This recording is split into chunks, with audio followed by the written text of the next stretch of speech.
सवाल में महाजनपद काल का मैप को बना लेना है और उसके बाद समझना है आखिर क्या ऐसी परिस्थितियां थी या फिर ऐसा क्या घटना घटी जिस वजह से 16 महाजनपद में से मगध महाजनपद इतनी शक्तिशाली के रूप में उभरा।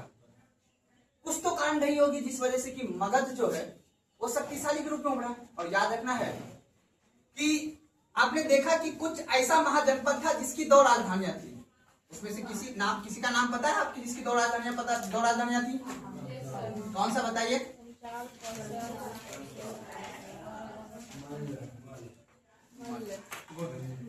आप देखिए समझिएगा यहाँ पे मगध महाजनपद की भी यानी मगध जो महाजनपद था उसकी भी 2 राजधानियां थी। मगध महाजनपद की कितनी राजधानी थी? 2, एक राजगीर और एक पाटलिपुत्र। पता है ना आपको? और याद रखना है कि जो मगध महाजनपद था बाबू, याद रखना है मगध के पड़ोसी था जिसका नाम क्या था बाबू? अंग। अगर मगध का क्षेत्र शक्तिशाली होगा तो बाबू आपको पता ही है कि अंग भी क्या होगा, धीरे धीरे अपने आप को शक्तिशाली मजबूत करेगा। तो याद रख लेना है मगध के जो एक राजधानी था स्टार्टिंग में जिसका नाम क्या था बाबू? राजगीर या राजगीर बोला जाता है, ठीक है ना। और याद रखिएगा जो मगध का जिस वंश का शासक था उस वंश का नाम था हर्यक वंश, ठीक है ना। और हर्यक वंश का जो राजा था उसका नाम क्या था? बिंबिसार। बिंबिसार और अजातशत्रु के समय में मगध की राजधानी कहाँ था? राजगीर। लेकिन अजातशत्रु का पुत्र जब उदयन गद्दी पर बैठता है तो उदयन के आवश्यक है क्या? आवश्यक है तो चला दीजिए। आइए अब देखिए समझिएगा कि मगध के क्वेश्चन 2 तरह से पूछता है। मगध की 2 राजधानियां थे, क्या था? राजगीर और दूसरा क्या था? पाटलिपुत्र। और याद रखना है, देखिए समझिएगा पाटलिपुत्र। राजगीर जो था, ध्यान समझिएगा, राजगीर की जो भौगोलिक परिस्थितियां था वो 5 पहाड़ियों से कहा जाता है, 5 पहाड़ियों से ये घिरा हुआ क्षेत्र था, जिस वजह से इसके क्षेत्र पर कोई भी जल्दी आक्रमण नहीं करता था। मगध का शक्तिशाली होने का एक कारण था, पहला कारण है भौगोलिक स्थितियां। याद रखिएगा मगध का शक्तिशाली बनने का जो कारण था बाबू, याद रखिएगा शक्तिशाली बनने का कारण में पहला कारण था बाबू, कौन सा बाबू? भौगोलिक स्थिति। भौगोलिक स्थिति में ये था कि इनकी जो राजधानियां थी राजगीर वो कई पहाड़ियां अर्थात 5 पहाड़ियों से घिरा हुआ क्षेत्र था, जिस वजह से दूसरे महाजनपद के लोग इस पे आक्रमण नहीं कर पाते थे, जिस वजह से इनको एक सुविधा मिलता था। दूसरा जो इनकी राजधानी थी पाटलिपुत्र, वो 3 नदियों से क्या हुआ था? घिरा हुआ था। एक गंगा, सोन और गंडक। नाम सुने हो गंडक का नाम? आपको पता है सोनपुर के क्षेत्र में गंडक नदी उधर ही पड़ता है, आपका क्या पटना वैशाली का क्षेत्र पड़ता है ना, और उधर ही गंगा नदी और सोन नदी भी है। अर्थात पाटलिपुत्र जिसकी राजधानी थी वो 3 नदियों से घिरा हुआ था। कौन सी नदियों से बाबू? 3 नदियों से घिरा हुआ था। कोई दिक्कत यहाँ तक समझने में? पहली कारण। दूसरा कारण था कि बाबू मगध के क्षेत्र में जो वन क्षेत्र था अर्थात यहाँ जो जंगल था, यहाँ के जंगल में लोह खनिज पाया जाता, लोहा पाया जाता था। क्या पाया जाता था बाबू? लोह खनिज पाया जाता था, जिस वजह से यहाँ के जो जितने भी राजा थे वो अपने अस्त्र शस्त्र अर्थात शस्त्र बनाने में काफी ज्यादा उसका क्या मिला? फायदा मिला। यहाँ के जंगल में लोहा पाया जाता था, जिस वजह से यहाँ के जो शासक थे, यहाँ के शासक को मुख्य रूप से अस्त्र बनाने में बहुत ज्यादा क्या हुआ? लाभ हुआ। तीसरा कारण था कि उसी लोहे से इन्होंने कई घातकदार हथियार बनाए, जिससे कि अपना जंगल को काट के उसको क्या बनाने लगा बाबू? कृषि योग्य भूमि बनाने लगा। क्या बनाने लगा? कृषि योग्य भूमि बनाने लगा। और उसके बाद आपको पता ही है कि ये जो गंगा नदी का क्षेत्र और सोन नदी का जो क्षेत्र है वो उपजाऊ भूमि होता है। कौन सा होता है बाबू? उपजाऊ भूमि होता है। और उसके बाद इनके जंगलों में बाबू हाथी पाया जाता था। क्या पाया जाता था? हाथी। और जिस वजह से इसका जो सैन्य क्षेत्र था वो भी क्या था? मजबूत था। ऐसी भौगोलिक सिचुएशन किसी एक महाजनपद जिसका नाम था कोसल, कोसल महाजनपद के पास ऐसी परिस्थितियां थी, लेकिन उनके क्षेत्र में उतना वन नहीं था, उसके पास उतना लड़ने के लिए, युद्ध करने के लिए इनके पास कोई भी उतना हथियार नहीं था, ठीक है ना। लेकिन इस मगध महाजनपद के पास भौगोलिक स्थितियां ऐसी थी, इनकी जो राजधानी थी वो पहाड़ों के बीच में था, जिस वजह से ये सुरक्षित था।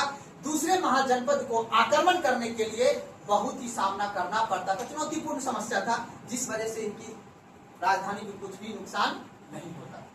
और मेन मुख्य और भी कारण था कि इनके जंगलों में लोखंड पाया जाता था, जिस वजह से यहाँ पे काफी ज्यादा हथियार वगैरह बन जाते थे। और मुख्य कारण था कि ये नदी के किनारे होने के कारण से यहाँ की भूमि क्या था, कृषि योग्य भूमि था, इसलिए यहाँ पे सरप्लस उत्पादन होता था। सरप्लस मतलब आवश्यकता से अधिक कृषि का उत्पादन होता था, जिस वजह से यहाँ पे क्या चीज का जन्म हुआ, व्यापार वर्ग का क्या हो गया, जन्म हो गया, व्यापार वर्ग का जन्म हो गया, जिस वजह से अब ये महाजनपद जो है अर्थात मगध महाजनपद काफी ही शक्तिशाली बना।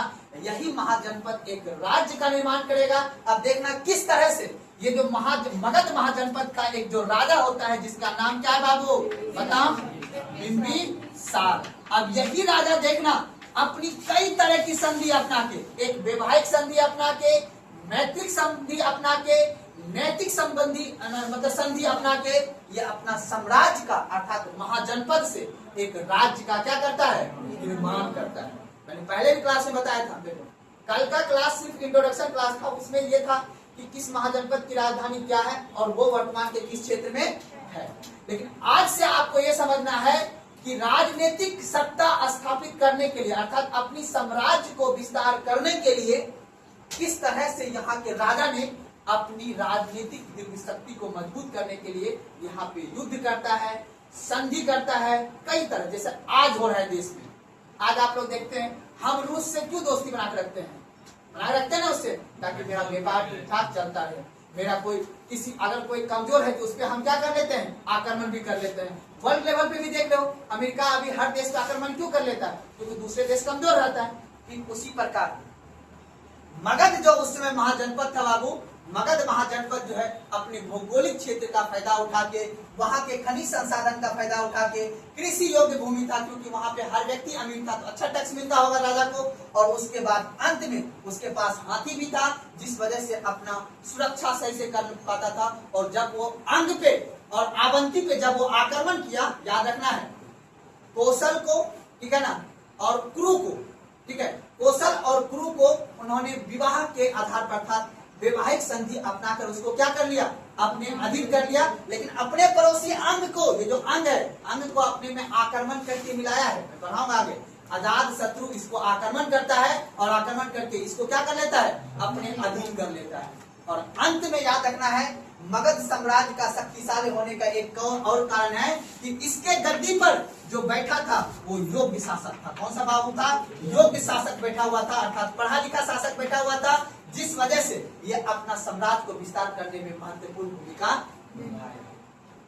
तो 16 महाजनपद में से मगध महाजनपद का शक्तिशाली होने का बाबू ये कारण है, जिस कारण से ये मगध महाजनपद अब से देखना आगे जो भी बनता जाएगा एक साम्राज्य ही चल के आगे चल के बनता जाएगा। इसी मगध पे 3 वंश आता है। 3 वंश समझते हो, जैसे मान लो एग्जाम्पल तो अभी नीतीश कुमार का शासन चल रहा था अपने बिहार में बहुत दिन से, अब उसका हटके मौर्य शासन आ गया ना, मतलब कहने मतलब दूसरा आ गया, उसके बाद कोई दूसरा आ जाएगा, यादव जी का आ जाएगा। तो कहने का मतलब ये है कि इस मगध पे 3 वंश का शासन हुआ। एक हर्यक वंश, ठीक है, दूसरा आया लास्ट में जब उदयन को जब गद्दी से वहां के पुरोहित वर्ग और वहां के मंत्री वर्ग हटा देता है उसको गद्दी से, उसके बाद बैठता है उसी के मंत्री का एक सदस्य जिसका नाम होता है शिशुनाग, वो गद्दी पे बैठता है और अपने वंश के हिसाब से वंश का स्थापना करता है जिसका नाम होता है शिशुनाग वंश। और इसको भी जब हटा देगा तब जब ताराशोक को हटा दिया जाएगा तब जाकर आएगा कौन सा, नंद वंश। अर्थात इस साम्राज्य पे, ये साम्राज्य है ना, अब महाजनपद क्या बन जाएगा, साम्राज्य बन जाएगा। और इसी साम्राज्य में 3 वंश आता है, हर्यक वंश, शिशुनाग वंश और नंद वंश। फिर नंद वंश का समापन होगा और उसके बाद आएगा मौर्य वंश। मेरी बात समझ में आ रहा है ना। इससे पहले जो आपने इतिहास पढ़ा था उसमें आपको वेद पुराण इन सभी चीज को प्रासंगिकता मिलेगा, ठीक है ना। और याद रखना है मौर्य वंश में जहां पे मगध कालखंड जो चल रहा था, मगध कालखंड में बिंबिसार हो, चाहे इसका पुत्र जो अजात शत्रु आएगा, याद रखना है, अजात शत्रु जो आएगा, ये दोनों, और उसके बाद उदयन जो आएगा, ये सभी के समय में कहा जाता है बुद्ध का अर्थात बौद्ध धर्म काफी क्या था, उत्कर्ष पे था, उन्नत स्थिति में था। और ये जो है मगध जो है, कहा जाता है एक और कारण है, ठीक है ना, कि मगध वंश का उतना ज्यादा आगे बढ़ना के एक और कारण था, इन्होंने जो वेद में जो कर्म कांड था उसको प्राथमिकता नहीं दिया था। ये अपने शासन काल में वेद को माना नहीं था, ये अपने शासन काल में किसको माना था, बौद्ध धर्म को माना था। तब जाके ये भी एक कारण बता सकते हो आप। तो इन सभी कारण के हिसाब से बाबू ये मगध जो है एक क्या बना, साम्राज्य बना, एक महाजनपद से क्या बना, एक साम्राज्य बना। समझ में बात ना, आज बीजेपी का देख लो कितने राज्य में क्षेत्र है ना, तो उसके लिए मेहनत करना पड़ता है ना, उसके लिए समझ में, एक छोटी सी पार्टी किस तरह से बड़ा पूरा भारत देश में आकर मतलब पूरा अपना क्षेत्र जमा ले, ठीक उसी प्रकार आपको ये समझना है उस समय, आज से लगभग बाबू 2500 साल पहले की बात है, लगभग 3000 साल पहले की बात है कि उस समय एक जनपद से महाजनपद बना और एक महाजनपद से राज्य बनेगा और राज्य से क्या बनेगा, साम्राज्य बनेगा। समझ बात को। अब सोचो कि बिंबिसार को आखिर किसने बताया ये बात कि आपको पड़ोसी से किस तरह से दोस्ती का संबंध रखना है, वैवाहिक संबंध रखना है या मैत्रिक संबंध। तो टॉपिक लिखने आप लोग ये चीज बस थोड़ा सा आप लोग क्या करना है, यहाँ के क्षेत्र को दर्शा देना है थोड़ा सा, ताकि हमें समझाने में आसानी हो आपको। मैंने यहाँ तक समझा दिया आपको, तो आप लिख लीजिएगा यहाँ पे मगध, मगध के पड़ोसी लिख लीजिएगा अंग, उसके बाद लिख लीजिएगा कौशल, काशी, उसके बाद लिखिएगा कुरु, लिखिए आवंती कहाँ पे है,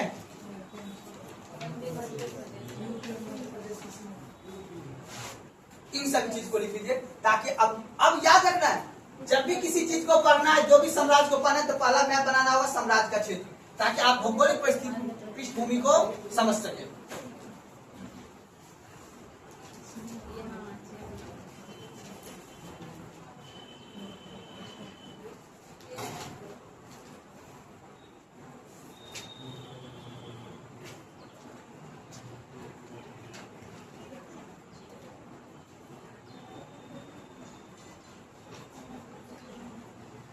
वज्जी संघ का नाम सुने थे ना, वज्जी संघ, याद रखना है, वज्जी संघ इसी के पास पड़ता है, वज्जी संघ, ठीक है, मगध के बगल में ही। और वज्जी संघ, और वज्जी संघ में एक छोटा सा राज्य था जिसका नाम क्या था बाबू, लिच्छवी गणराज्य। और लिच्छवी गणराज्य के ही कहा जाता है, राजा चेटक यहाँ का था, इसी की पुत्री से क्या कर लेता है, विवाह, बहन से विवाह कर लेता है, ठीक है ना। समझाएं पहले, यहाँ लिख रहे हैं, इसको कोई दिक्कत नहीं, इसको पहले 2-3 चीज लिखना है, इसके बाद आगे बढ़ना। टॉपिक लिख लीजिए, तो मैप के नीचे लिखना है फटाक से, मैप के नीचे लिखना है आप लोगों को।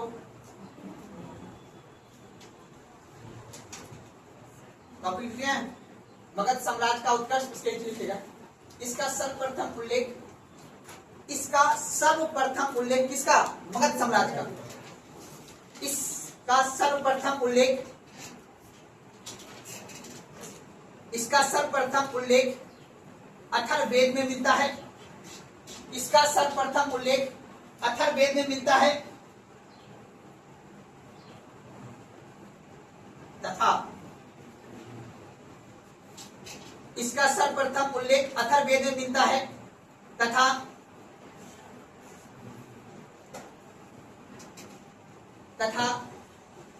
ऋग्वेद में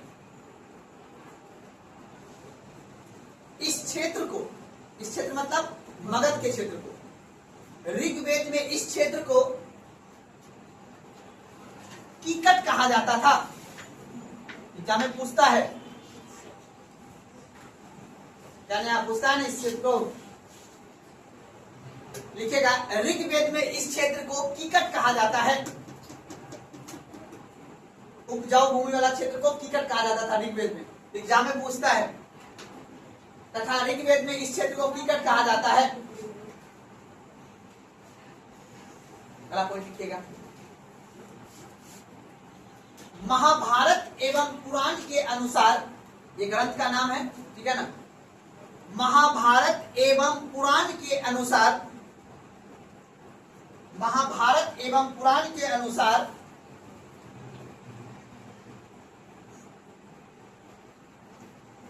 मगध का सबसे प्राचीन शासक, महाभारत एवं पुराण के अनुसार मगध का सबसे प्राचीन शासक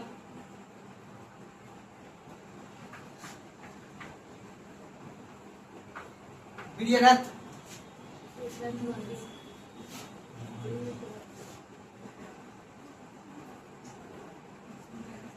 प्राचीन शासक वीर्यरथ था।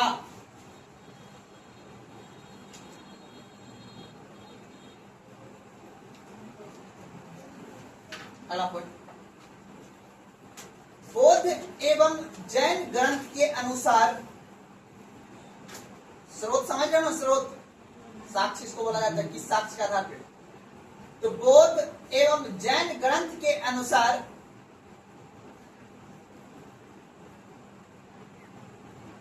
वीर्यरथ, यानी वीर्यदत्त, वीर्यदत्त वंश के बाद, वीर्यदत्त वंश के बाद, वीर्यदत्त वंश के बाद मगध पर, मगध पर,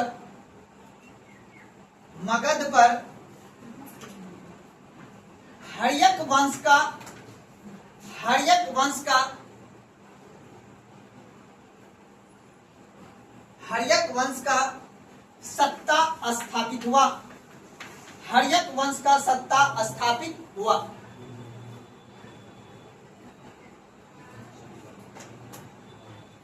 इसका शासक, इसका शासक बिंबिसार ने, इसका शासक बिंबिसार ने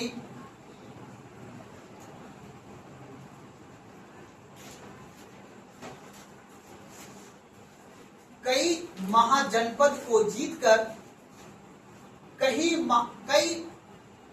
महाजनपद को जीतकर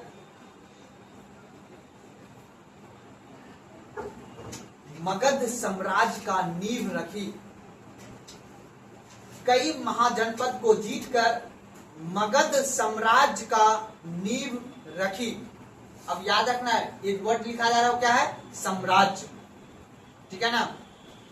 अब देखो बाबू, आज से आपको ये दिमाग बैठा रहना, जब भी किसी कालखंड को पढ़ना है तो किस साहित्यिक साक्ष्य या किस साक्ष्य के आधार पर ये बात कही जा रही है।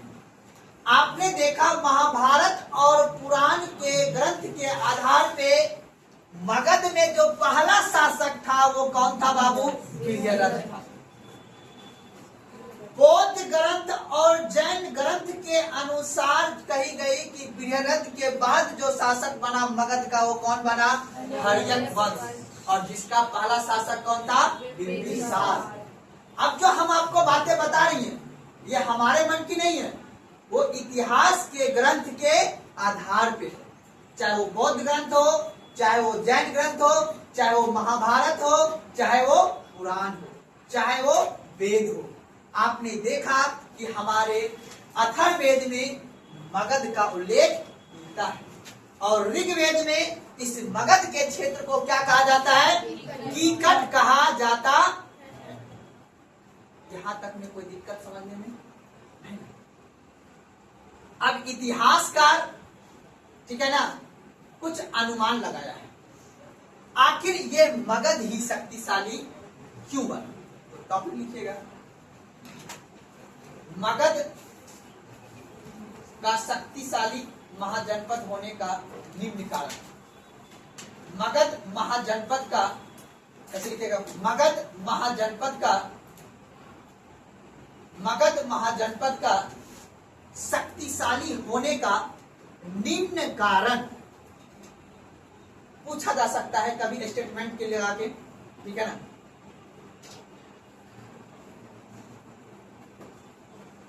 हो गया?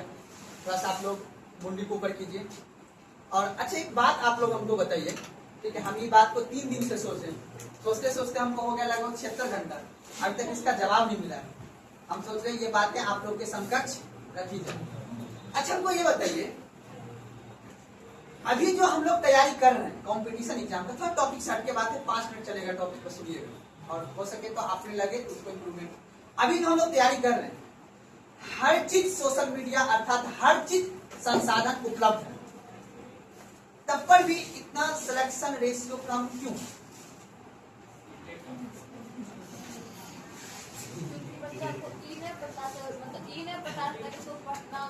सोशल मीडिया है, देखता भी है, लेकिन कुछ टॉपिक को नहीं। लगभग YouTube पे या कहीं 500 का कोर्स इन्वेस्ट कर 5000 का मैक्सिमम इन्वेस्टमेंट करके आपको मैक्सिमम संसाधन उपलब्ध हो जाता है, कोई दिक्कत नहीं है कि नहीं, बताइए। तब पर भी अभी तक मैस्कुट बाजार में 500 के अंदर भी रैंक यूपीएससी में आया है, वो अभी आने वाला 4 साल में भी नहीं है, 4 साल के बाद आ जाएगा, किसी का कोई आ जाएगा पढ़ा होगा। तो कहने का मेरा मतलब ये है कि हर संसाधन है आपके पास, आप डालिएगा YouTube पे या कहीं भी क्लास लेके फटाक से बता देगा, कोई दिक्कत नहीं है। लेकिन पता है क्या है, ये बात एग्जामिनर भी जानता है कि आसान बात आदमी सब जान रहा है। जैसे IPL पहले आता था पेपर में तो बहुत आदमी नाम जानता था, अब बताओ वीरेंद्र सहवाग या युवराज सिंह को कितना मैच खेलने के बाद उतनी उपलब्धि मिल पाया होगा जितना वैभव सूर्यवंशी ने 2-4 को छक्का मार के 2-3 को मैच खेल के उसको उतना फैन फॉलोइंग मिल गया। तो ये बात सत्य है कि उसकी टैलेंट वीरेंद्र सहवाग से ज्यादा है, या फिर इस समय का दौर है किसी का तुरंत फैन फॉलोइंग उसको बढ़ जाना। मेरा कहने का मतलब समझे? अब मेरा सवाल है कि हम लोग उसके बारे में सोचना, हमें सोचना है आप और मेरे बारे में। हम लोग जिस क्षेत्र में है, कंपटीशन की दौड़ में है, कंपटीशन की तैयारी में है। तैयारी, कंपटीशन वर्ड का मतलब ही है दूसरे को हराना। आज के समय में ये इंपॉर्टेंट नहीं है कि आप किस किताब से पढ़ रहे हैं, किस टीचर से पढ़ रहे हैं, नहीं, हर किसी के पास ओपन है। समझ बात को, मान लो हम किसी का कॉपी करके पढ़ा ले या हमें किसी का कॉपी करके पढ़ा ले, आज के समय ओपन है, सब बता देगा कि महाजनपद काल ऐसे हो रहा है, ये कारण है, ये कारण है, सब बैठाओ, चैट जीपीटी बता देगा, जेमिनी बता देगा, एआई बता देगा, सब कुछ बता देगा। यहाँ तक कि एनिमेशन वीडियो बना के भी आपको समझा भी देगा कि उस समय का महाजनपद कैसा था। यहाँ तक सत्य है, हर किसी को बराबर मिला संसाधन, क्या सबका सिलेक्शन हो जाएगा? अब क्या अंतर है जिसका सिलेक्शन होगा और जिसका सिलेक्शन नहीं होगा? आखिर ऐसी कौन सी पद्धतियां अपनाई जाए जिस वजह से कि एग्जामिनर की माइंडसेट को पढ़ा जाए? क्या एग्जामिनर नहीं देख रहा होगा? जो क्वेश्चन सेट करेगा आपका बीपीएससी का, जो सेट करेगा क्वेश्चन यूपीएससी का या दरोगा का, जो क्वेश्चन सेट करेगा, क्या उसको नहीं पता है कि बच्चा बैठते बैठते ही सोते सोते महाजनपद का 16 ट्रिक वाला को बताया होगा? मेरी बात सुने तो बाबू, आज के समय का दौर, आपके क्षेत्र में जब लाइब्रेरी खुला है तो ये याद रखना है, सिर्फ आप ही नहीं पढ़ रहे 8 घंटा, इसमें कोई खुशी की बात नहीं है। आप डेली लाइब्रेरी आ रहे हैं, इसमें कोई खुशी की बात नहीं है। आप डेली मेहनत कर रहे हैं, इसमें कोई खुशी की बात नहीं है। अब डिपेंड कर रहा है आप मेहनत कर कैसे, मेहनत सब कर रहा है, उसमें भी सिलेक्शन उसी का होगा जो अच्छा से कर रहा होगा। पहले क्या था ना कि गांव से बच्चा जब पटना पढ़ने जाता था ना, तो उसके जब वो आता था तो कई सारे आदमी माइक्रोस्कोप लगा के उनकी कल्चर को, उनकी एक्टिविटी को नोटिस किया जाता था, और उसमें जो खूबियां अच्छी थी तो उसके सामने वाला पेरेंट्स उसको मार मार के बोलता था, देख वो कितना अच्छा है। यस या नो? लेकिन अब क्या है, कॉमन बात है, इकोनॉमिक्स कहता है जब हर संसाधन सबको मिल जाए तो वो क्या है, कॉमन बात है। अब उसी में से आपको ये ढूंढना है कि कॉमन से हमें खास बनने के लिए क्या करना होगा।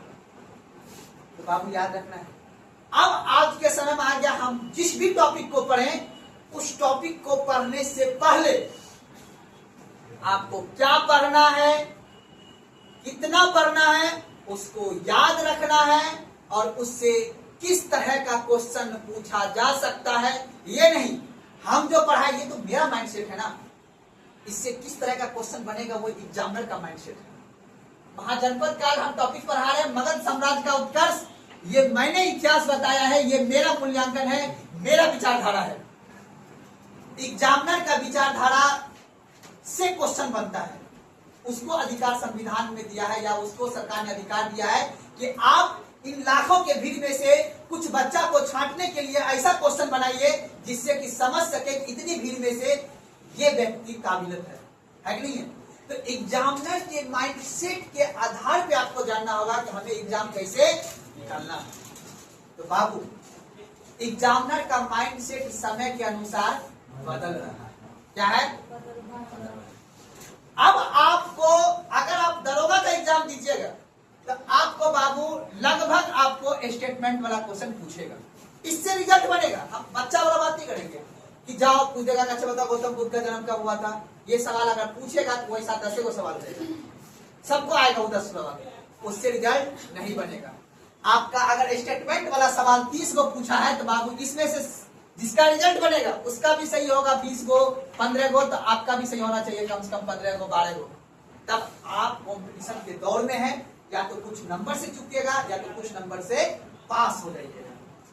मेरी बात समझ आ रहा है ना? कहने का मतलब है कि एग्जामिनर को पता है कि हमें कुछ टफ क्वेश्चन भी डालना होगा ताकि हम ये समझ पाए कि मेहनत करके पढ़ा है या उधार के बुद्धि से पढ़ा। उधार बुद्धि समझते हो ना? ऐसे एनिमेशन वीडियो लगा दिए, उसको देख लें। आप नदी देखिएगा उसे दौड़ते हुए बना देता है। डिपेंड करता है वो एग्जाम हॉल तक याद रहेगा कि नहीं रहेगा। डिपेंड करता है एग्जामिनर का माइंडसेट क्वेश्चन पूछने में, उसको वो भी तो पता है उसको हम एग्जाम में क्वेश्चन का भाषा बदल देगा, वो बदल देगा। आपको क्या करना है? अभ्यास। उसका तो जुगाड़ पानी चल गया है, जो बना रहे एनिमेशन वीडियो उसका काम चल रहा है, कोई दिक्कत नहीं। उससे आपको भी अगर बनाना है तो आप भी बनाने लग जाएंगे। अगर आपको नौकरी लेना है बाबू तो आपको अभ्यास करना होगा। कैसे? एग्जामिनर टीचर के नहीं, मुझे इंप्रेस नहीं करना है, एग्जामिनर के माइंड सेट को पकड़ना है। क्या हम जो एनिमेशन वीडियो से पढ़ेंगे या जिस भी किसी से पढ़िएगा तो क्या एग्जामिनर के क्वेश्चन को हम सोल्व कर पाएंगे या नहीं कर पाएंगे? देखना इंपॉर्टेंट, उसको बनाना भी इंपॉर्टेंट है। आपको याद तभी रहेगा लॉन्ग टाइम तक जब उसको बनाइएगा। समझ में आई बात ना? देखना भी है और उसको बनाना भी है। बाकी तो सिर्फ देख रहा है, वो सिर्फ देखते ही रह जाएगा, वो कुछ नहीं कर पाएगा, रिजल्ट नहीं दे पाएगा। देख के कितना क्वेश्चन सॉल्व कर लोगे? 100 में से 40 को वो सब कर लेगा। कौन सी बड़ी बात है? खाली गांव में आके कहोगे अगली बार बन जाएगा, अगली बार बन जाएगा, अगली बार ऐसे ऐसे होते होते अगली बार हो जाएगा। 40 को रिजल्ट मिलेगा, बनाना होगा 100 में से 60, 65, 70, 75। और मैंने पहले भी बताया आपको कि 40 तक तो एनिमेशन वीडियो बना देगा आपको रिजल्ट, 40 नंबर तक तो ला देगा, लेकिन 40 से जो 70 के बीच के जो सफर है 30 नंबर, इसके लिए मेहनत करो, इसके लिए पढ़ो। मेरी बात सुना है? तब रिजल्ट बनेगा। नहीं तो खुश हो जाओ, तैयारी कर रहे हो, कोई फायदा नहीं। सिर्फ लगेगा कि हमको सब कुछ आता है, और जब सबको सब कुछ आता है उसमें से आपको भी कुछ आता है तो कौन सी बड़ी बात हो गया, है कि नहीं? आप राष्ट्रपति कौन कैसे बनता है आप जानते हैं, इसमें कोई बड़ी बात नहीं, सब जानता है। बड़ी बात तो तब होगी ना, अब राष्ट्रपति की यही चुनावी प्रक्रिया क्यों रखी गई है, तब न बड़ी बात है। ये समझ में आता है। इसीलिए समाज में आप तैयारी कर रहे हो, ये बात हम सोच रहे हैं हमें भी अपनी पढ़ाने के तरीका में बदलना होगा, हमें भी नहीं तो कोई रिप्लेसमेंट कर देगा। तो इसीलिए आप लोगों को कह रहा हूँ कि आप पढ़िए, तो आप मूल्यांकन कीजिए, घर में जाके देखिए कि आज आपकी तैयारी के दौर में है, कंपटीशन निकालना है या सिर्फ तैयारी कर रहे हैं। तैयारी सिर्फ कीजिएगा तो आपको कुछ नहीं होगा, 3-4 साल में मन खत्म हो जाएगा। क्योंकि पीछे से जो भीड़ आ रहा है ना, वो बच्चा थोड़ा आपसे ज्यादा एक्टिव है, थोड़ा आपसे ज्यादा होशियार है, ठीक है ना? एजुकेशन में जिससे लड़ना है, लड़ना खेत के लिए थोड़ी ना है, लड़ना एजुकेशन से। यहाँ ताकत से काम नहीं चलेगा, यहाँ किससे काम चलेगा? माइंड से। समझ में आ गया बात को? तो इसीलिए आप लोग थोड़ा सा सोच के लास्ट में राय लेंगे, ठीक है? चलिए अब हम लोग जो टॉपिक पढ़ रहे थे, इसीलिए ये जो बात मैं लिखा रहा हूं हो सकता है ना भी पूछे, लेकिन आपकी बातों को अर्थात महाजनपद काल को समझने के लिए, मगध सम्राट को समझने के लिए इन डेप्थ आपको चाहिए। नहीं तो जमालपुर में, खगड़िया में जो पढ़ाई हो रहा है, विंसेंट पलटाता है और रात सुबह वीडियो देखता है वो, ठीक है, और शाम में जाके वो उगल देता है, सुबह निकलता है, शाम में उगल। ऐसा भी टीचर है मार्केट में, है कि नहीं है? मैसूर बाजार में ही है, ठीक है ना? तो चलिए खैर आगे बढ़ते हैं। तो अब हम आपको समझा रहे थे कि मगध साम्राज्य जो बना उसके पीछे का क्या कारण है। एक महाजनपद से शक्तिशाली व्यक्ति बनने के लिए क्या क्या प्रक्रिया है, आज भी ये है। इतिहास कभी बदलता नहीं बाबू, इतिहास में कालखंड बदलता है, समय बदलता है, पर इतिहास की घटनाएं का परिवर्तन जो है ना बाबू वो नहीं बदलता। आज भी देखो, आज ईरान इतना शक्तिशाली क्यों है? तेल है, भौगोलिक परिस्थितियां। वही बात है, राजगीर को कोई चढ़ नहीं पाया, भौगोलिक परिस्थितियां, पहाड़ों से घिरा हुआ है। आज भी देख लो राजगीर इतना सुंदर क्यों है? भौगोलिक परिस्थितियां। वहीं पे पर्यटक क्यों बना? भौगोलिक परिस्थितियां। समझा आपको ना? और पाटलिपुत्र अपना पटना उदयन साहब ने बसाया, उदयन ने पाटलिपुत्र बनाया है बाबू, ठीक है ना। और आजाद शत्रु ने वहां पे नगर बनाने का कार्यक्रम स्टार्ट किया था, लेकिन पाटलिपुत्र शहर बसाने का श्रेय पूरा का पूरा उदयन को जाता है, ठीक है ना। तो लिखिए, सबसे पहले कौन लिखेगा?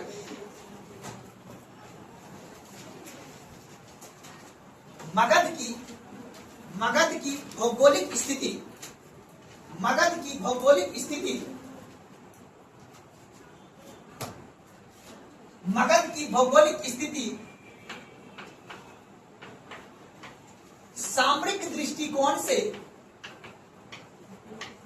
मगध की भौगोलिक स्थिति सामरिक दृष्टिकोण से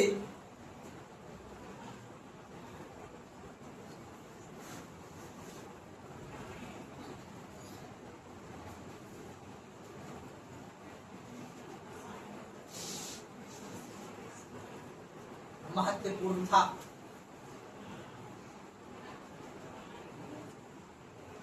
महत्वपूर्ण था तथा इसके दोनों राजधानी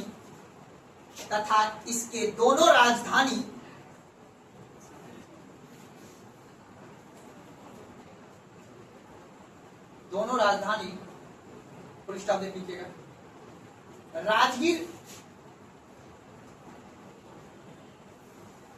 राजगीर 5 पहाड़ियों से घिरी हुई थी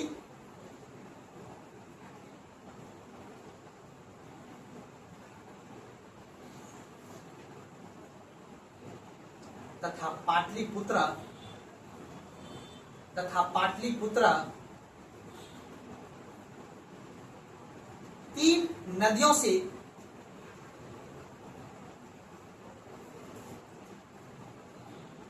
तीन नदियों के संगम पर स्थित था।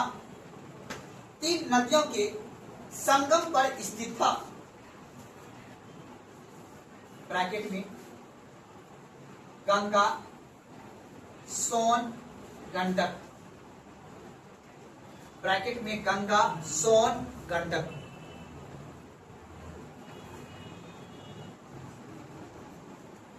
अगला पॉइंट, ये वो पहला। अच्छा, सामरिक दृष्टिकोण का मतलब क्या होता है? आज हमारा नाथुला दर्रा, आज सुबह में ही बोल देता हूं, आज सोचो कि अगर सिक्किम राज्य अपना नहीं होता, इंदिरा गांधी जिस समय की प्राइम मिनिस्टर थी उसी समय में सिक्किम को एक्वायर करके अपने देश में लाया गया। आज अगर सिक्किम अपने देश में, आज की बात कर, आज सिक्किम नहीं होता तो बाबू सामरिक दृष्टिकोण से, अर्थात जो चीन और भारत के साथ जो व्यापार हो रहा है वो नहीं हो रहा। उस व्यापार करने के लिए लागत, कॉस्ट ज्यादा होता। हमें नाथुला दर्रा से, अभी मान लो कि इस क्षेत्र में जरूरत पर नाथुला दर्रा से क्रॉस होकर चीन चले जाते हैं, नहीं तो हमें या तो इधर जाना पड़ता या तो ऐसे करके जाना पड़ता। भौगोलिक परिस्थितियां। तो आज जो हम नाथुला दर्रा से होते हुए व्यापार करते हैं, उसके सामरिक दृष्टिकोण का मतलब हुआ जहां पे समाज का उत्थान ज्यादा होता हो। ये जो मगध था उस समय का, ये सामरिक दृष्टिकोण का मतलब है यहाँ पे एग्रीकल्चर लैंड था, यहाँ पे कृषि भूमि था, जिस वजह से यहाँ पे समाज का उत्थान अधिक हुआ। इसको बोलते सामरिक दृष्टिकोण से ये शहर क्या था? महत्वपूर्ण। मगध के जंगलों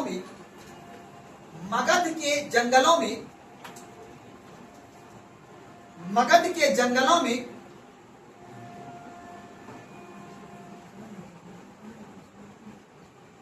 लोहे की खान थी। मगध के जंगलों में लोहे की खान थी,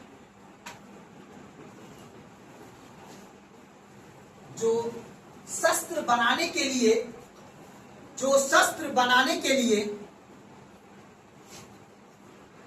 महत्वपूर्ण था। जो शस्त्र बनाने के लिए महत्वपूर्ण था।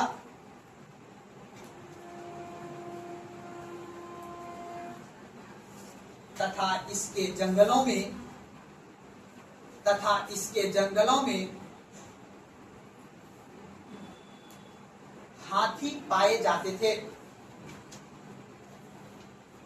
तथा इसके जंगलों में हाथी पाए जाते थे, जो युद्ध में सहायक सिद्ध हुआ। जो युद्ध में सहायक सिद्ध हुआ।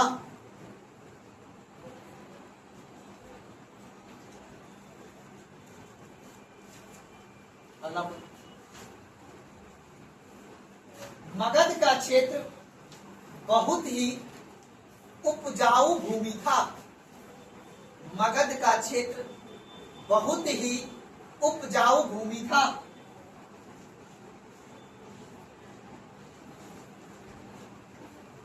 अगला पॉइंट, मगध में योग्य राजाओं की परंपरा बनी रही।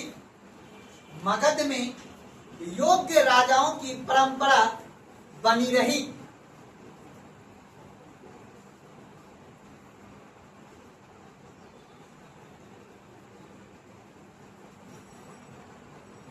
और लास्ट पॉइंट जो काम की बात है, देखिएगा, यहाँ के नदियों ने परिवहन व्यवस्था को बनाए रखा। यहाँ की नदियों ने परिवहन व्यवस्था को बनाए रखा। लगभग 4-5 कारण बताए हुए हैं। इस कारण को जब भी टॉपिक आज से 6 महीना, 4 महीना, 5 महीना के बाद पढ़िएगा तो आपको ये याद दिलाएगा कि 16 महाजनपद में से, याद है ना, बौद्ध काल का अग्निहोत्र और जैन धर्म का कौन सा? इन दोनों के आधार पे कितने महाजनपद थे बाबू? 16 महाजनपद। इन्हीं के आधार पे जो आप पढ़ रहे हो कि मगध महाजनपद जो है शक्तिशाली बना, यही बाबू क्या है? कारण। ठीक है ना। आज भी अगर मान लो स्टार्टिंग से ही अगर हम लोग को केरल की तरह विकास किया जाता, केरल के मॉडल पे, तो हम लोग की तरफ रोड ना बना के उतना, अगर आज हमने पहले क्लास में बताया था आपको, गंडक नदी के क्षेत्र से अगर हम लोग को खगड़िया जाने की परंपरा बना दी जाए तो 10 रुपया किराया होगा। कितना हुआ जी? वहां पे रोड बनाने की आवश्यकता है पानी में? नहीं, सिर्फ डीजल का दाम लगेगा, जब पेट्रोल का दाम लगेगा जी, तो पेट्रोल को 15 रुपया भाड़ा हो जाएगा। लेकिन यहाँ पे क्या है, रोड का मेंटेनेंस चार्ज हमको देना पड़ता है सरकार को, टैक्स के रूप में। सुना बात को ना। और उस पे जाएंगे तो ज्यादा आदमी चढ़ के जाएंगे, है ना। इसमें एक लिमिटेशन रहता है। तो ये सभी व्यवस्था आगे चल के 2080-90 में डेवलप होगा। जब जनसंख्या बढ़ जाएगा देश में तो हर आदमी रोडे पर नहीं चलेगा जी, कुछ आदमी को उधर भी जगह होगा। सुना बात को ना।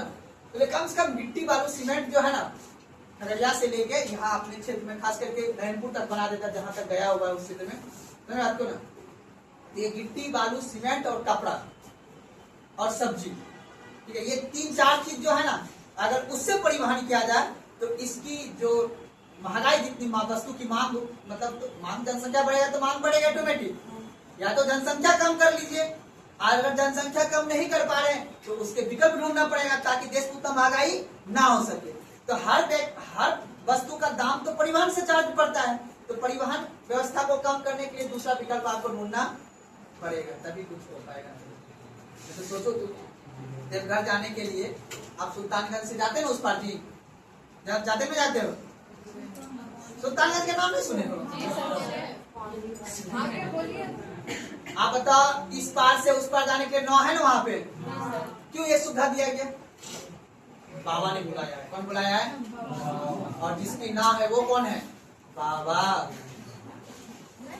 तभी तो बाबा बोला कि सावन में मांस नहीं खाना है, सारा पैसा वो ले लेगा, है कि नहीं है? परंपरा, पैसा क्या है? सारा खेल पैसा का है, अर्थव्यवस्था पे चलता है दुनिया।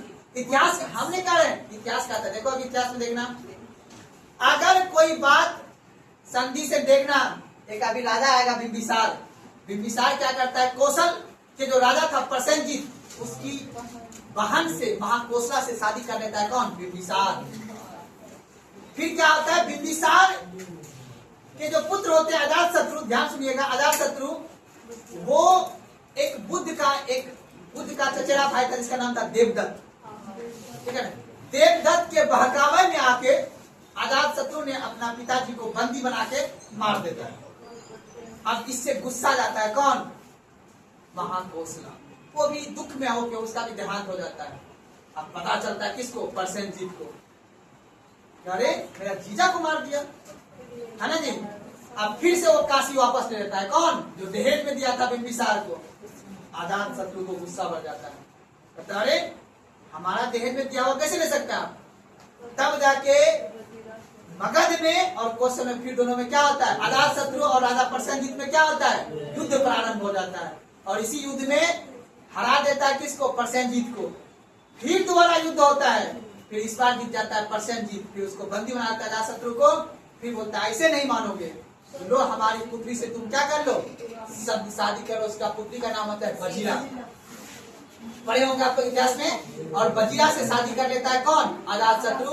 फिर पुनः काशी उसको दहेज में वापस, यही अब पढ़ना है आपने। तो टॉपिक लिखिए अगला पॉइंट।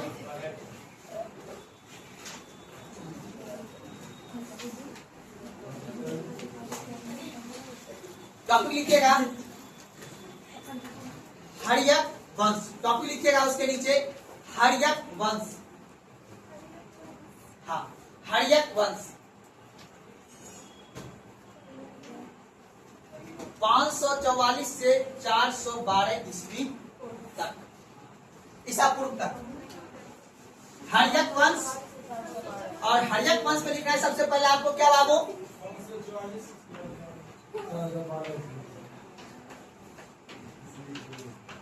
544 ईसा पूर्व से 412 ईसा पूर्व तक का कालखंड किसका रहा है बाबू? हर्यक वंश का। और इसमें आप जो पढ़ोगे वो 3 शासक के बारे में पढ़ोगे। पहला आपका जो शासक रहेगा कौन रहेगा बाबू? बिंबिसार। दूसरा कौन रहेगा बाबू? अजात शत्रु। उसके बाद कौन रहेगा बाबू? उदयन। ठीक है, क्वेश्चन देखो बच्चा वाला सवाल। बिंबिसार ने अपना साम्राज्य का निर्माण करेगा था। महाजनपद काल से वो क्या बनाएगा? साम्राज्य बनाने का जिम्मेदारी किसका है? उसी कालखंड को आगे कौन बढ़ाएगा? अजात शत्रु। और इन दोनों के समय में मगध की राजधानी रहेगा राजगीर। क्या रहेगा बाबू? और उदयन के समय में मगध की राजधानी क्या हो जाएगा? पाटलिपुत्रा। एग्जाम में फेमस क्वेश्चन है, पूछ के आज में अधिकारी बन गया है। अपन लोग के लिए कुछ बचा हुआ, अपन लोग के लिए देखे बचा हुआ economics, environment, science, technology, AI ऐसे क्वेश्चन आए, ठीक है ना। लेकिन इतिहास है, पढ़ना पड़ेगा समझने के लिए, है ना। आने वाला समय में पर्यावरण का क्वेश्चन ज्यादा पूछेगा, इन्वायरमेंट का क्वेश्चन ज्यादा पूछेगा। संयुक्त राष्ट्र संघ में क्या हुआ, नाटो में क्या हुआ, IMF ने क्या किया, WTO ने क्या किया, इससे क्वेश्चन पूछेगा। क्योंकि ये सभी ने कर्क रेखा, मकर रेखा, महाजनपद का, जैन संगति, बौद्ध संगति, कुछ के सब अधिकारी बन गया है। अब हमारे लिए कुछ बचा हुआ है कि सही बात है कि नहीं है? अब नया कैंडिडेट फिर उसको पढ़ना है, फिर अधिकारी बनना है। अभी के समय में मार्क गला काट कॉम्पिटिशन है नहीं जी? पता नहीं है नहीं? गला काट कॉम्पिटिशन है बाबू। 5 मिनट में कंपटीशन बढ़ रहा है, 5 मिनट में कंपटीशन बढ़ रहा है। 3 मिनट पहले वो कहता है कि हम जाके प्राइवेट नौकरी करेंगे, अपार्टमेंट के बाद कहते नहीं हमको भी तैयारी करना है, SSC का हमको भी तैयारी करना है, रेलवे का। क्यों? क्योंकि उसको ईगो बढ़ा दिया कौन? यूट्यूब वाला, है ना। ऐसे है गला काट कंपटीशन, समझे जूली जी? मेहनत करना है। चलिए आइए हम लोग आते हैं टॉपिक पे। तो सबसे पहले टॉपिक लिखिए हर्यक वंश के नीचे बिंबिसार। क्या लिखना है बाबू? बिंबिसार। बिंबिसार, बिंदुसार नहीं लिखना है। क्या लिखना है? बिंदुसार किसका बेटा था? चंद्रगुप्त मौर्य का। हम क्या लिखे हैं? बिंबिसार हर्यक वंश का है। और बिंदुसार किस वंश का है? मौर्य वंश का है। वंश पे ही अब चलेगा, ठीक है ना, क्योंकि वंशानुगति काम। लिखे बिंबिसार, लिखेगा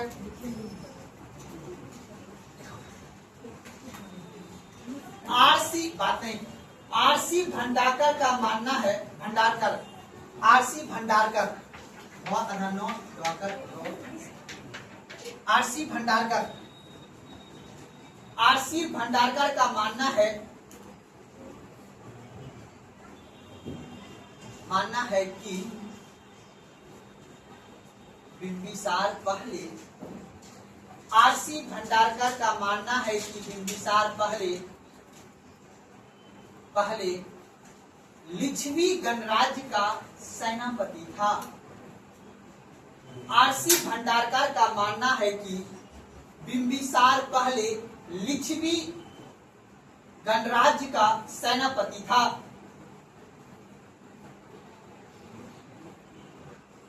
अगला पॉइंट, बौद्ध ग्रंथ के अनुसार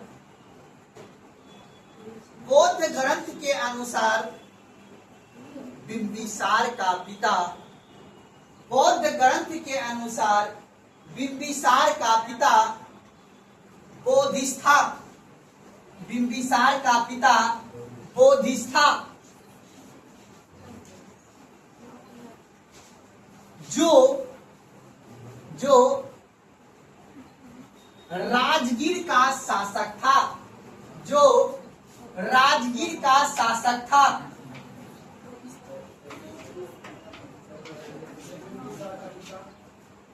बोधिस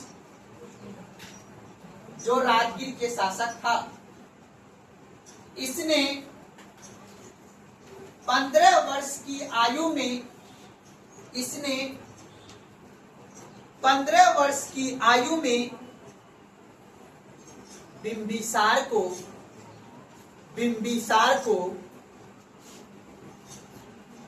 मगध का राजा बना दिया। इसने 15 वर्ष की आयु में बिंबिसार को मगध का राजा बना दिया। अगला पॉइंट, जैन साहित्य के अनुसार, अगला पॉइंट, जैन साहित्य के अनुसार बिंबिसार को सैनिक, क्या लिखे जी, सैनिक कहा गया है।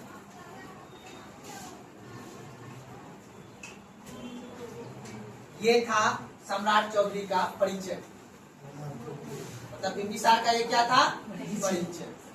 ठीक है ना, राजा है ना, मगर याद रखना आज का गया, पटना, शाहजहांपुर अर्थात राजगीर वाला जो क्षेत्र है, वैशाली जिला जिसको बोलते हो, ये सभी कौन सा है, मगध क्षेत्र। कौन सा है, तो आज के गया, पटना, वैशाली, राजगीर, ये सभी जो क्षेत्र है, ये सभी क्या था, मगध का क्षेत्र था। अब उसी का इतिहास पढ़ रहे हैं बाबू। ये जो पहाड़ पर्वत देख रहे हो राजगीर में, उसी पहाड़ पर्वत के बीचों में कभी बिंबिसार, अजातशत्रु, उदयन रहा करता। आज उस क्षेत्र का मुखिया है नीतीश कुमार। कौन है बाबू, राजा के क्षेत्र से क्या निकला, राजा। तो अब लिख रहा है बाबू मुख्य चीज कि अब ये राजा बनेगा तो इसका क्या पढ़ना है बाबू, कार्य। क्या पढ़ना है बाबू, बाबू लिखे बिंबिसार के द्वारा किया गया कार्य। ऐसे लिखे बिंबिसार का कार्य।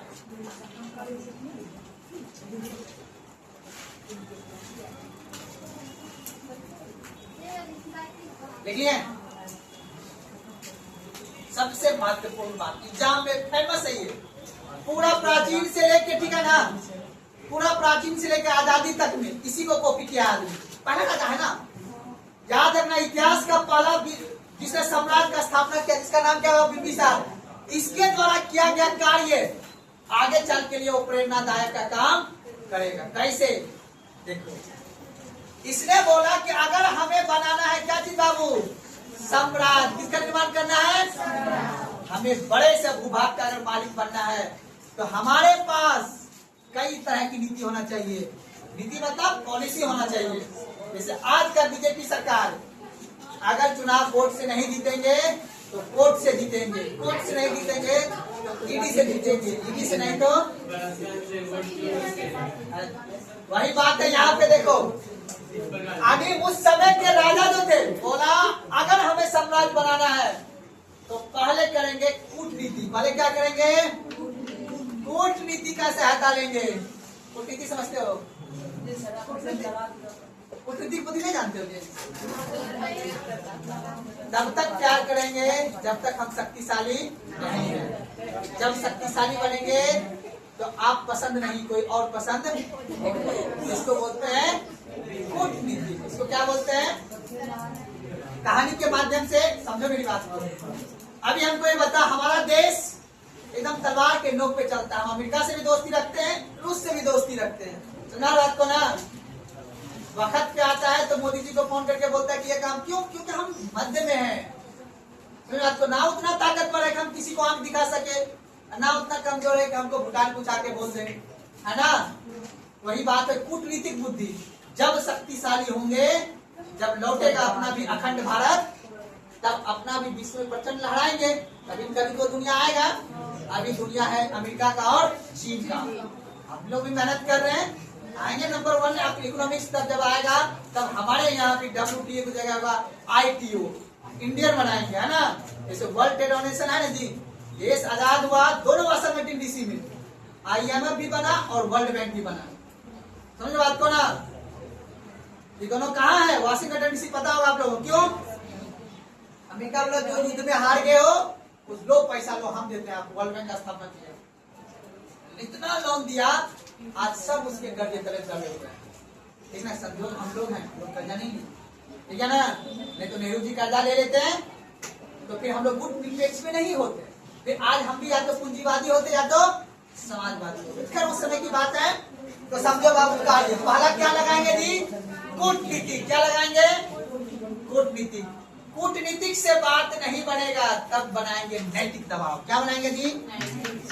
नैतिक दबाव से, याद रखना है, नैतिक दबाव से साम्राज्य का क्या करेंगे? विस्तार करेंगे। नैतिक दबाव कैसे बना देंगे? हम आपको जरूरत से ज्यादा इज्जत देंगे, जरूरत से ज्यादा पैसा देंगे। आप जो जिस चीज पे हाथ रखेगा वही आपका। जैसे आज हम किसके साथ करते हैं? नेपाल और भूटान और श्रीलंका के साथ। किस तरह का अपना संबंध रखते हैं? नैतिक। जरूरत से ज्यादा क्या आप वहाँ के अधिकारी को हम ट्रेनिंग देते हैं, है ना? वहाँ के व्यक्ति को हम नौकरी देते हैं। आइए मेरे यहाँ मोमोज पिज्जा बर्गर सब बेचे, कोई दिक्कत नहीं है। हम आपके सीमा पे रखेंगे SSB। कौन रखेंगे? जिसके पास कोई भी शस्त्र नहीं होगा, लाठी लेके खड़ा रहेगा, कोई जरूरत नहीं है झगड़ा करने का। कौन सा दबाव बनाएंगे? नैतिक दबाव। अगर इससे काम नहीं चला तब क्या लेंगे? युद्ध। क्या लेंगे? युद्ध का नीति। बात नहीं। अगर युद्ध के नीति से भी नहीं हुआ तब लेंगे वैवाहिक नीति। कौन सा लेंगे जी? वैवाहिक संधि या वैवाहिक नीति के माध्यम से अंत में या तो दामाद बना लेंगे या तो दामाद बन जाएंगे। दुनिया में याद रखने वाली दो सिद्धांत है, या तो ताकतवर बनो। क्या बात करें तुम्हें? करेगी बदमाशी। याद रखना, दुनिया में दो ही सिद्धांत है बाबू, या तो ताकतवर बन जाओ या तो ताकतवर के साथ हो जाओ। बीच में रहो तो मारे जाओ। ऐसा आज का कहता है संसद। पता है ना, आज जो बड़े बड़े MP है वो किसी के ताकतवर अगर नहीं बन पा रहा है तो ताकतवर के साथ हो जा रहा है। दुनिया दो ही से डरता है, या तो ताकतवर बन, जो भी हो नाम मिलेगा, ठीक है ना? कहने का मेरा मतलब है कि बाबू आज आप लोग भी बड़े आदमी आप बन हुई, या तो ताकतवर खुद बनने में काबिलियत है तब ईगो में जियो, कोई दिक्कत नहीं है। नहीं तो ताकतवर का तलवार चाट लो। दूसरा कोई विकल्प? आगे बात को ये कहा है। अब देखो ये बिंबिसार के साम्राज्य बनाने के लिए इन्होंने बाबू इसका कार्य देखो। पहला था कौन सा? कूटनीतिक बुद्धि। दूसरा नैतिक दबाव, युद्ध के नीति से या तो वैवाहिक। इसका पूरा इतिहास में इस राजा का फेमस है कौन सा? वैवाहिक। ठीक है ना? मैंने बताया ना, इसी का फॉलो करेगा कौन? इल्तुतमिश, कुतुबुद्दीन ऐबक, यल्दौज, कुवाचा, इसी का नीति को फॉलो किया हुआ। पढ़े होंगे इतिहास में, है कि नहीं है? यल्दौज, कुवाचा, इल्तुतमिश, उसके बाद प्लासी का युद्ध में जो था सिराजुद्दौला, उस समय का भी बाबू यही है।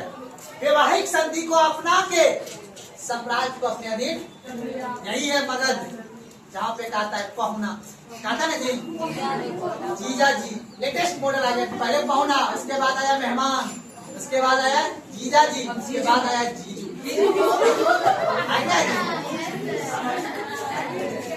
आजकल तो ट्रेंड है जीजू सुनो ना तुम, ऐसे बोलते हैं। पहले बोलता था जीजा जी सुनिए ना कहाँ है कैसे है, अब हो गया जीजा सुनो ना तुम कहाँ हो, ऐसे तुमने साथ में खेली है ना जी, ऐसे ट्रेंड बदल रहा है, इस तरह से होता है। तो इस तरह से काम चलता है। अब हम लोग जो है ध्यान से देगा, आइए सामने। तो बिंदुसार इतिहास का देखो पहला राजा है ना, यही से अब कहानी चलेगा हर राजा के बारे में, यही से राजा चलेगा कहानी की राजा का कार्य। ऐसे पहले कार्य नहीं पढ़े थे हम लोग। तो बिंबिसार एक इतिहास में पहला राजा है जिसके द्वारा किया गया कार्य। तो लिखिएगा इसमें, इसने कार्य में डैश देके, कार्य अंडरलाइन करके पहला पॉइंट लाइन लिखे, इसमें सारे कार्य लिखना है, ठीक है। इसने अपने साम्राज्य के विस्तार के लिए, इसने अपने साम्राज्य के विस्तार के लिए कूटनीतिक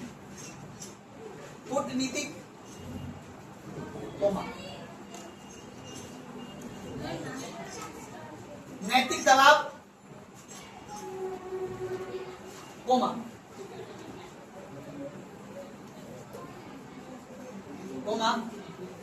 वैवाहिक संधि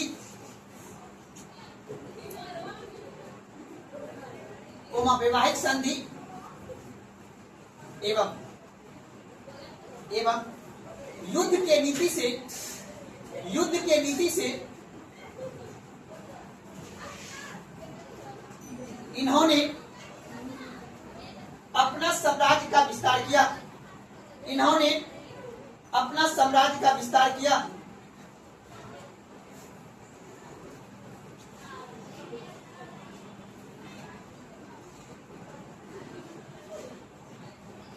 दिक्कत लिखिएगा इसके लिए, सबसे पहला पॉइंट देखिएगा,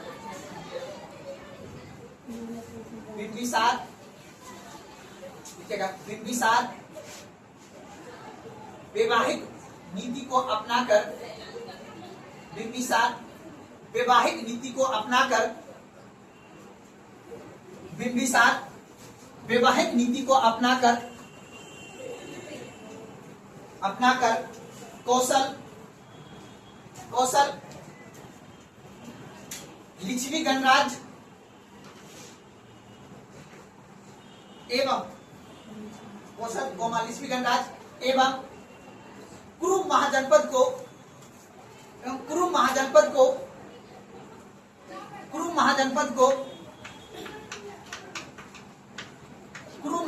को मगध में विलय किया। कुरु महाजनपद को मगध में विलय किया।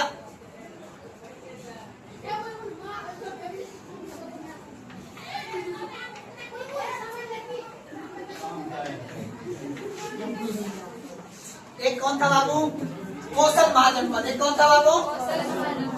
और एक याद रखिएगा, बात नहीं, एक था बाबू वज्जी संघ का एक छोटा सा राज्य था जिसका नाम क्या था बाबू?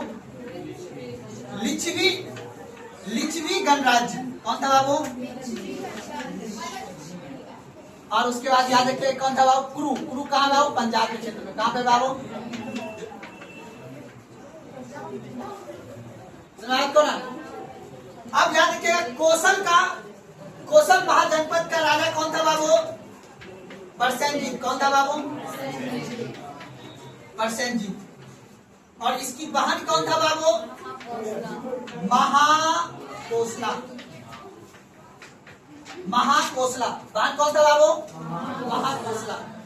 और याद रखिएगा लिच्छवी गणराज्य का जो राजा था उसका नाम क्या था बाबू? चेतक या चेतक भी कहीं आपको दिखेगा, ठीक है। और इसकी बहन की जो नाम था क्या था बाबू? चेलना। क्या नाम था जी? चेलना या चेलना या छेलना भी लगा रहता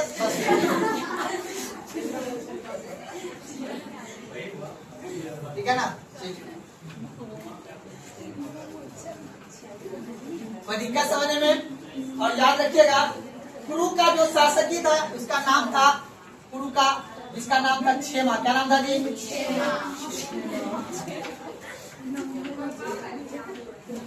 शासक की ये पुत्री थी।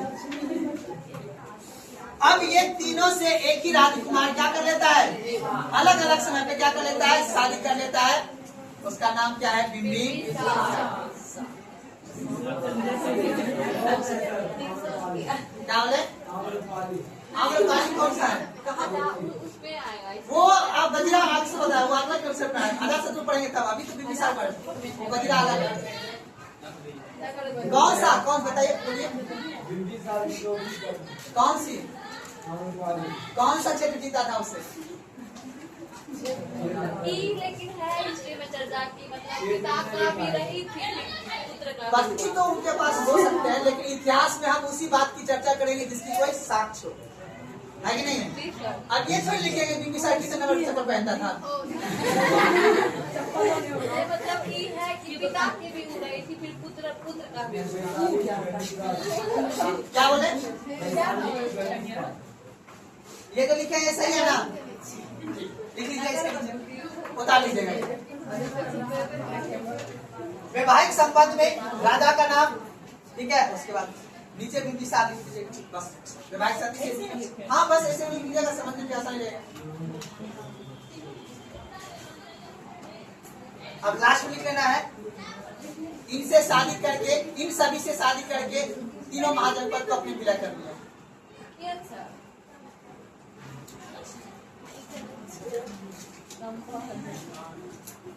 इसी का उपयोग करता है सब आदमी। लालू यादव देख रहे हो ना, कैसे वहां जाके समाजवादी पार्टी के नेता शादी कर जाता अपना मीडिया का, है नहीं है?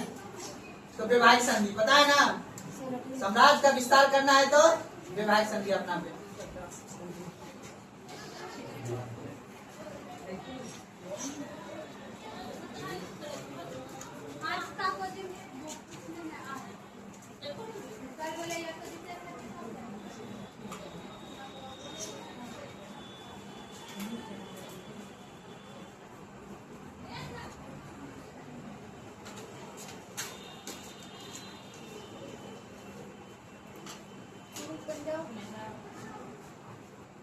मतलब हरियाणा के क्षेत्र में है, ठीक है। कुरुक्षेत्र का जो बोलते हैं लोग,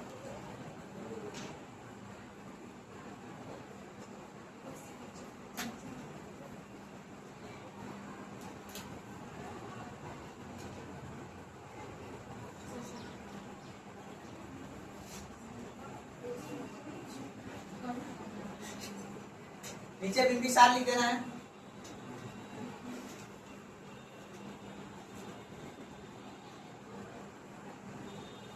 उसका एग्जाम में वैवाहिक संधि अपनाकर किस महाजनपद को मगध साम्राज्य में मिलाया गया था? तो बस याद रख लेना है कौशल, ठीक है ना। उसके बाद लिख लेना है लिच्छवी गणराज्य और क्रू,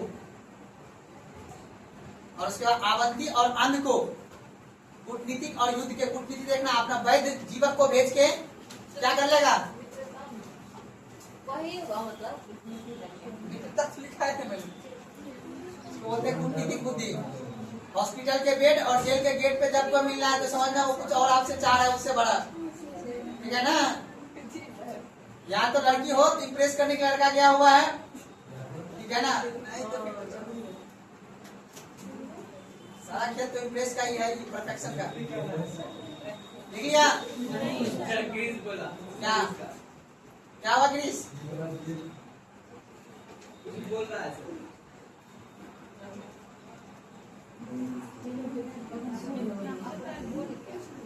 हो गया, चलिए लिखिए, आपको जल्दी सीखिए।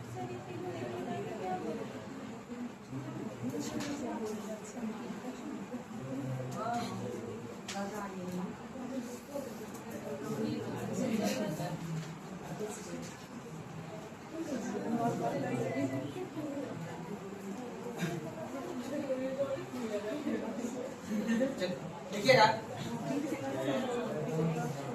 आगे आप लिखिएगा एकदम, इसके नीचे लिख लीजिएगा एक पॉइंट और मजा आ जाएगा, लास्ट में लिख लीजिएगा यहाँ पे, इनसे शादी करके, इनसे शादी के बाद काशी को दहेज के रूप में स्वीकार किया। काशी को, इसके सीधे सीधे, हाँ तो समझाने में आगे हमको सही रहेगा। काशी को दहेज के रूप में स्वीकार किया था, कौशल काशी को, ठीक है ना, काशी को दहेज के रूप में स्वीकार किया। इनसे शादी करके काशी को दहेज के रूप में स्वीकार किया, कौन? बिंबिसार।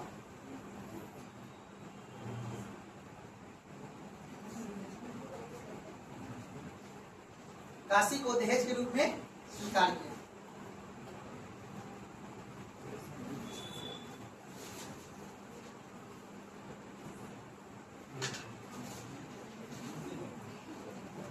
काशी को दहेज के रूप में, कोई दिक्कत? आगे बढ़े, अब सीधा सा लिखना है। इसके अलावा बिंबिसार ने, इसके अलावा बिंबिसार ने, इसके अलावा बिंबिसार ने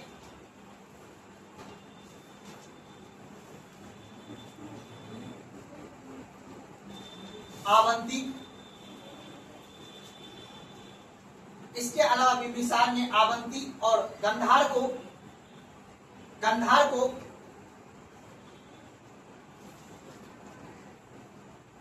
कूटनीतिक के सहायता से, इसके अलावा बिंबिसार ने आवंती और गंधार को कूटनीति के सहायता से मगध में विलय करवाया, मगध में विलय करवाया तथा इससे संबंध स्थापित किया।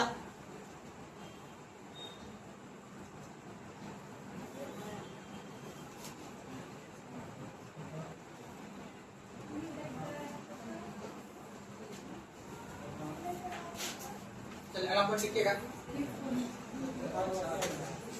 विलय करवाया तथा संबंध स्थापित किया, तथा या संबंध स्थापित करवाया, ठीक है। चलिए आप लिखिएगा, बिंबिसार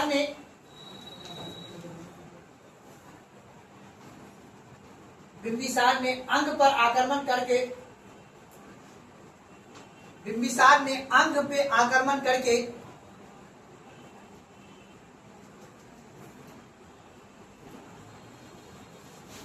उसकी राजधानी चंपा पर अधिकार प्राप्त किया। अंग पे आक्रमण करके उसकी राजधानी चंपा पर अपना अधिकार प्राप्त किया, उसकी राजधानी चंपा पर अपना अधिकार प्राप्त किया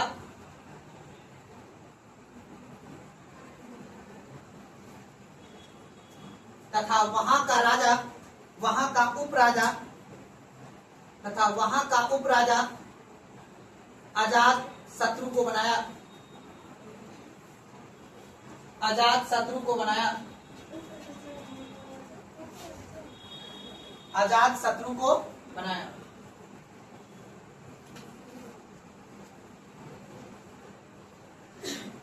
अब देखो समझो, एक इतिहासकार है जिसका नाम है राय चौधरी। क्या नाम है जी इतिहासकार का? राय चौधरी का कहना है कि पहली बार इतिहास में, ठीक है ना, साम्राज्य को जीतने के लिए बिंबिसार ने अंग पे क्या किया? युद्ध किया, आक्रमण किया उस पे, ठीक है ना। और यहाँ से जो प्रारंभ होगा ना, कलिंग के युद्ध तक ही समाप्त जाके होगा। यही सब ये प्रारंभ हो गया, देखना। यानी कहा जाता है कि जो बिंबिसार है वो अपने अंग पे आक्रमण जो किया, किसके लिए, किससे किया था बाबू? युद्ध के नीति से किया था। और यही युद्ध की परंपरा से वो आक्रमण करना प्रारंभ कर देता है और यही परंपरा चलते रहता है और कलिंग के युद्ध तक चलता।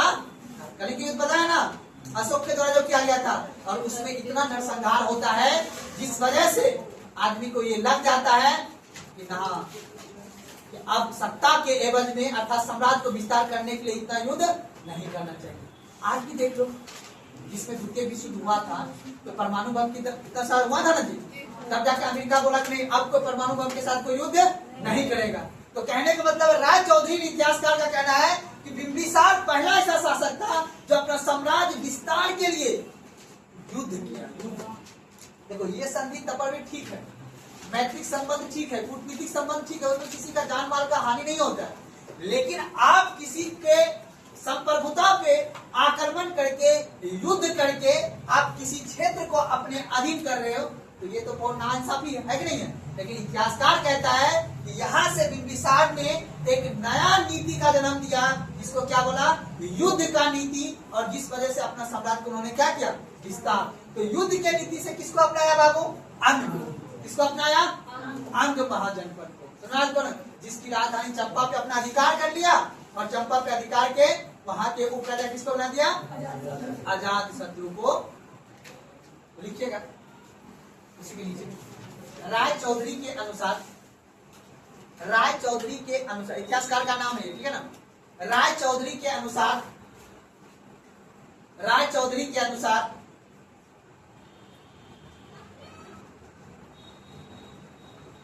बिंबिसार के अंग विजय से ही, राय चौधरी के अनुसार बिंबिसार के अंग विजय से ही,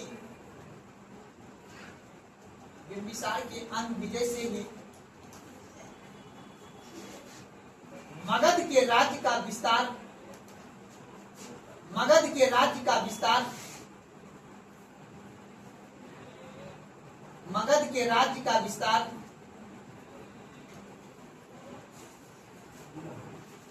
प्रारंभ हो गई, प्रारंभ हो गई, जो अशोक के कलिंग विजय के पश्चात, जो अशोक के कलिंग विजय के पश्चात, जो अशोक के कलिंग विजय के पश्चात यह परंपरा समाप्त होगी, यह परंपरा समाप्त होगी।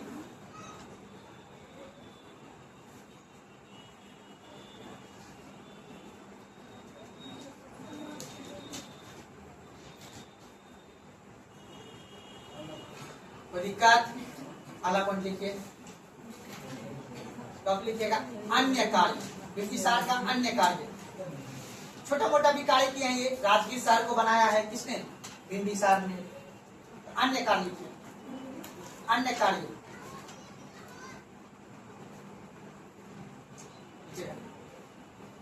अन्य कार्य लिखिएगा। इसने राजगीर नगर को स्थापित किया, इसने राजगीर नगर की स्थापना क्या लिखे, इसने राजगीर नगर को स्थापित किया, स्थापित किया तथा उसे राजधानी बनाया।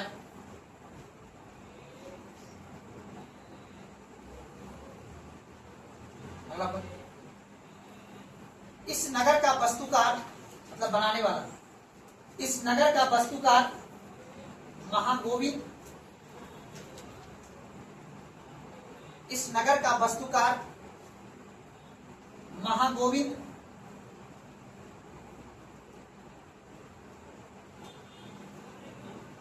था। अलापन, बिंबिसार बौद्ध एवं जैन धर्म दोनों के अनुयायी थे, बिंबिसार बौद्ध एवं जैन धर्म दोनों के अनुयायी थे।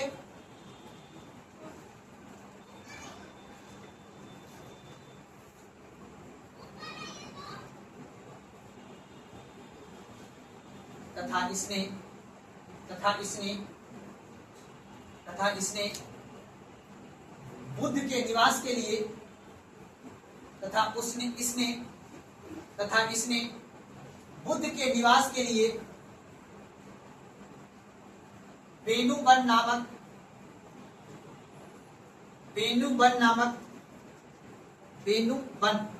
नामक बिहार की स्थापना किया था। इसने बेनुबन नामक बिहार की स्थापना किया था।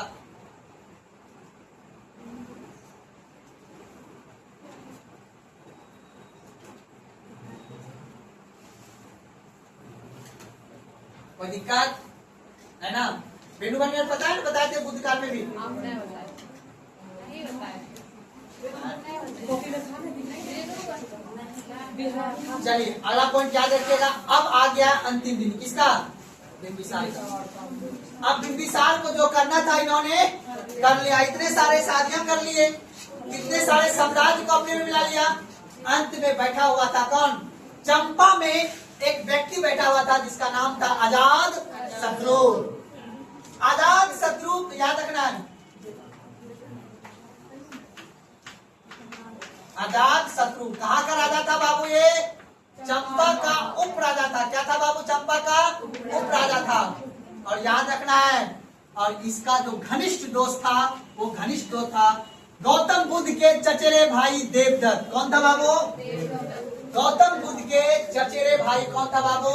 देवदत्त। इसका दोस्त था कौन बाबू? देवदत्त। कौन था? देवदत्त। अब देवदत्त जो था बाबू, अब याद रखें बुद्ध का क्या था? चचेरे भाई था। अब ये देवदत्त ने इसको ज्ञान दिया। किसको ज्ञान दिया? कब तुम राजा बनोगे? तो बोला क्या करना होगा राजा बनने के लिए? बोला कुछ नहीं, गौतम बुद्ध के मार्ग पे तो चलना है लेकिन उसको फॉलो नहीं करना है, ठीक है ना? बोला कुछ नहीं, अपने पिताजी को डालो जेल में। कहाँ डालो? जेल में डालो। कहा जाता है कि अजात शत्रु ने अपने पिताजी को कैद में बंद कर दिया और इतनी यातना दिया, मतलब इतना उनको कष्ट दिया जिस वजह से उनका मृत्यु। और इसी को बोलते हैं प्रीतहंता वंश। क्या बोलते हैं? क्यों? वैसा वंश जो अपने पिता को मार के जो गद्दी स्थापित करे या गद्दी पर बैठे उसको क्या बोलेंगे? प्रीतहंता वंश। अर्थात हर्यक वंश का दूसरा नाम है प्रीतहंता वंश। अपने पिता की हत्या करके गद्दी पर बैठेगा।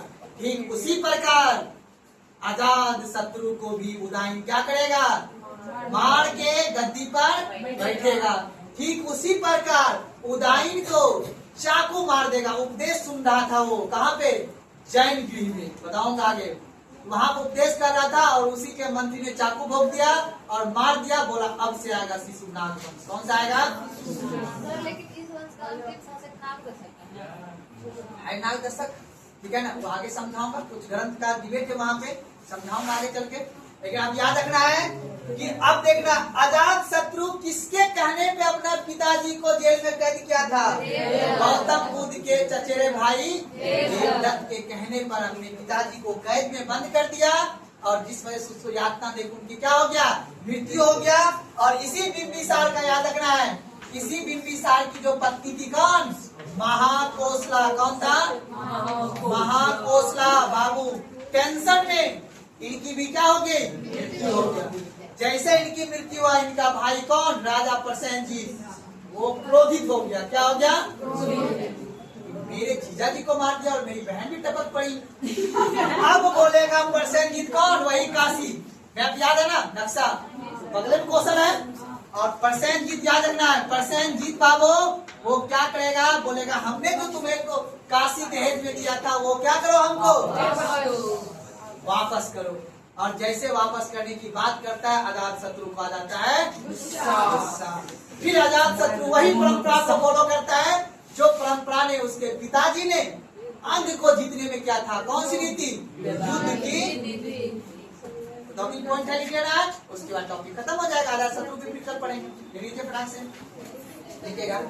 अंततः बिंबिसार का जीवन, अंततः बिंबिसार का जीवन, अंततः बिंबिसार का जीवन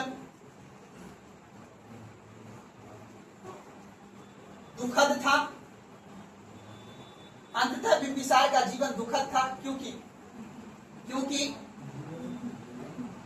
अंततः बिंबिसार का जीवन दुखद था क्योंकि बुद्ध के चचेरे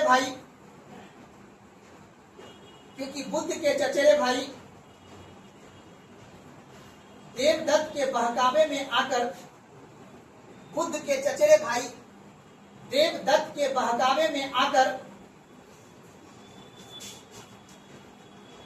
देवदत्त के बहकावे में आकर अजात शत्रु ने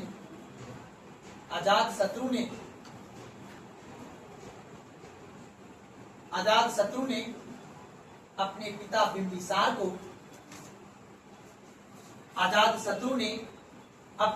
बिंबिसार को बंदी बना लिया।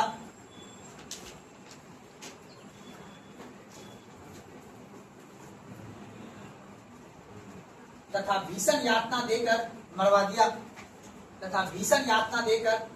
दिया।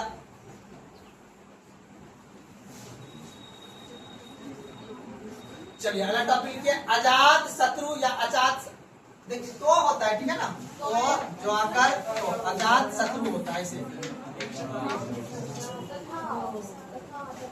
तथा भीषण यातना देके टॉपिक लिखिए अजात शत्रु, लिख के छोड़ दीजिए।